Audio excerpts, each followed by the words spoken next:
Welcome to develop kitchen आणि आज आपण बनवत आहोत मसाला वांग।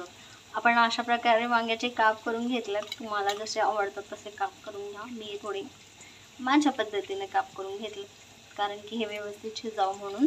आपण ह्यात पाणी नाही यूज करणार आहोत जास्त, त्याच्यामुळे मी असे काप केलेले आहेत पातळ पातळ। कढईमध्ये आपण टोमॅटो टाकलाय 1 चमचा तेलमध्ये आणि हळद टाकलेली आहे। मीठ अजून टाकलेलं नाहीये, आता मी मीठ टाकणार आहे। मी टोमॅटो साईडला करून ह्याच्यामध्ये 4 कळ्या जे टेचून घेतलेला लसूण आहे तो टाकणार आहे। आपण कोथिंबीर ॲड करून घेणार आहोत त्याच्यामध्ये खूप सारी।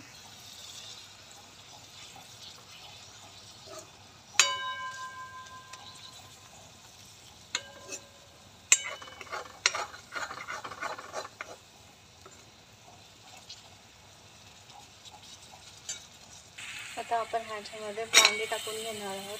2च माणसं वांगी खाणार आहेत म्हणून मी 3 वांगी घेतले। अशी वांगी ना कलर चेंज होईपर्यंत व्यवस्थित आहे ना वाफवून घ्यायचे तेलामध्ये। त्याच्यावर टमॅटोचा अर्क उतरला आहे, आपला लसूणचा उतरलेला आहे आणि कोथिंबीरीचाही उतरलेला आहे। त्याचप्रमाणे आपल्याला वांग्यासारखंही याच्यामध्ये भाजीमध्ये उतरून घ्यायचं आहे। त्याच्यामुळे आपल्याला वांगी जी आहे ती व्यवस्थित भाजून घ्यायची आहे तेलामध्ये असेच। आणि नंतर आपल्याला कांदा लसूणचा मसाला यूज करायचा जो मार्केटमध्ये भेटतो। ऑलमोस्ट ना सगळे वांगे फुगलेले आहेत आता, म्हणजे पाकळ्या त्याच्या फुललेल्या आहेत। आपण ह्याच्यामध्ये कांदा आणि लसणाचा मसाला यूज करणार आहोत जो मार्केटमध्ये भेटतो। आपण 1च चमचा टाकलेला आहोत, त्याला मी व्यवस्थित मिक्स करून घ्यायचं। कांदा व लसूण मसाला आपण व्यवस्थित तळून घेतला आहे। आता आपल्याला आपल्या घरची लाल मिरची पावडर टाकायची आहे, म्हणजे मसाला 1 चम्मच टाकलेला आहे आणि हा दुसरा। व्यवस्थित मसाला एकजीव करून घ्यायचा आहे।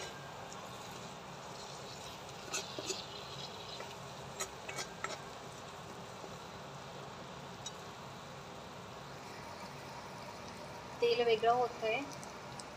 आता ह्या मोमेंटला पण थोडंसं पाणी यूज करणार आहे फ्रायवर। आपण थोडं पाणी टाकून व्यवस्थित वांग्याला शिजवून घेणार आहोत।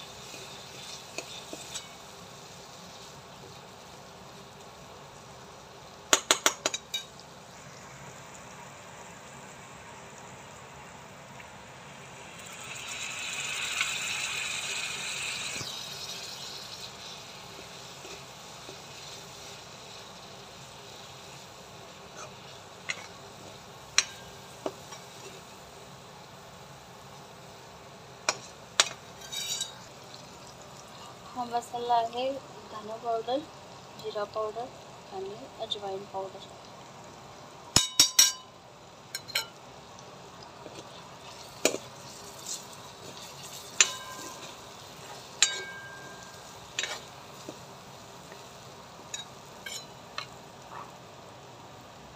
हा मसाला मी घरीच बनवलेला आहे।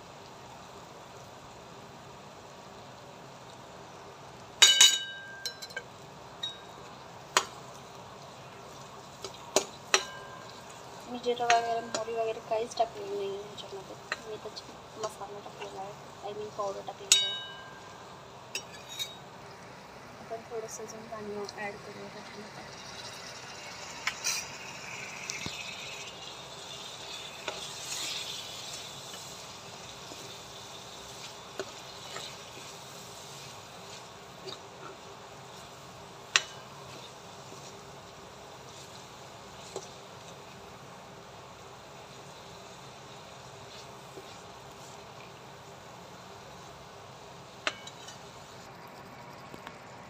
मी थोडं पाणी ॲड केलं होतं, आता ह्याच्यातलं थोडं पाणी कमी झालं की पुन्हा पाणी ॲड करते। मी एकदा ना अशीच हीच भाजी अशीच बनवली होती आणि मला ना खूप भूक लागली होती।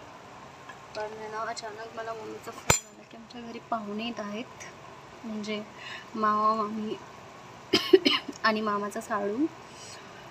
तर त्या लोकांना उशीर होत होता कारण की मामाला लॉग इन करायचं होतं रात्री 9 वाजता। सॉरी 11 वाजता. आणि त्यांना इथे माझ्या घरी 9 वाजले होते. मग ते लोक बोलले की आता आम्ही जेवणार नाही, आम्ही लगेच जाऊ. तर त्या मम्मीला फक्त सोडायला आले होते का भेटायला असंच काहीतरी, मला आता आठवत नाही आहे. हां, सोडायलाच आले होते मम्मी पप्पांना. तर मी आहे ना स्वयंपाक बनवून ठेवला होता, मला फोन आल्यानंतर ना. आणि मी ना जास्त वेळ म्हणजे जास्त लोकांचा स्वयंपाक नव्हता बनवला. मला खूप इन्स्टंट कॉल आला होता की आलेत म्हणून आणि पटकन काहीतरी घे बनवायला, अजून एखादी भाजी बनवून. तर मी आय थिंक 3 भाज्या बनवल्या होत्या. पहिल्यांदा 2च बनवल्या होत्या, परत 1 बनवली. तर त्याच्यामध्ये पहिली बनवलेली भाजी हीच होती. तर मग मम्मी बोलली की आता झाल्या भाज्या सगळ्या बनवून, तर मग टिफिन घेऊन जा म्हणून.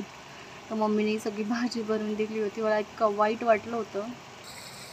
काय तर आपलं भाजीचं तेल साईडला आलेलं आहे, आपल्याला परत पाणी ॲड करावं लागणार नाही, तर भाजी जळेल. थोडंसं पाणी परत ॲड करायचं आपल्याला.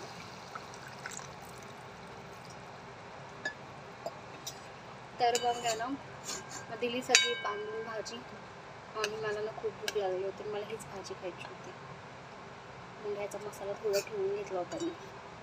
तर मग मामीनी ना अर्धा 1 तासाने कॉल केला की माधुरी भाजी खूप छान झाली होती म्हणून. म्हणलं थँक्यू. मी म्हणलं दाने दाने पे लिखा है खाने वाले का नाम, क्या बोलती मैं. दिली उचलून सगळी भाजी डब्यात भरून. खूप वाईट वाटलं होतं मला. इतकी टेस्टी बनली होती भाजी. पाण्याला उकळ आलेली, आपल्याला 1 चम्मच भरून कूट ॲड करायचं आणि ह्याला व्यवस्थित मिक्स करून घ्यायचे. जास्त कूट पण नाही टाकायचं आणि कमी पण नाही टाकायचं. टमॅटो थोडं मोठं टाकायचं, नाही तर 2 टाका टमॅटो. एकदम असं तेलामध्ये ना तळून घ्यायचं टमॅटो, म्हणजे ते दिसत नाही वेचायला. आणि भाजी शिजवताना एक काम करा, हे जे वांगे आहेत त्याला आपण टक्क ठेवायचं, त्याला थोडं चपटं करून घ्या. त्याच्यामध्ये ना सगळं रस अडकलं पाहिजे, नाहीतर मग त्या वांग्याची चव वेगळी लागते, मसाल्याची चव वेगळी लागते. ह्याचं सगळं पाणी आपल्याला आटवून घ्यायचे. घट्टसर भाजी बनवायची आपल्याला. मी थंबनेलमध्ये फोटो टाकून देईन. चलो बाय बाय. बनाओ खाओ खुश हो. Ta-ta bye bye.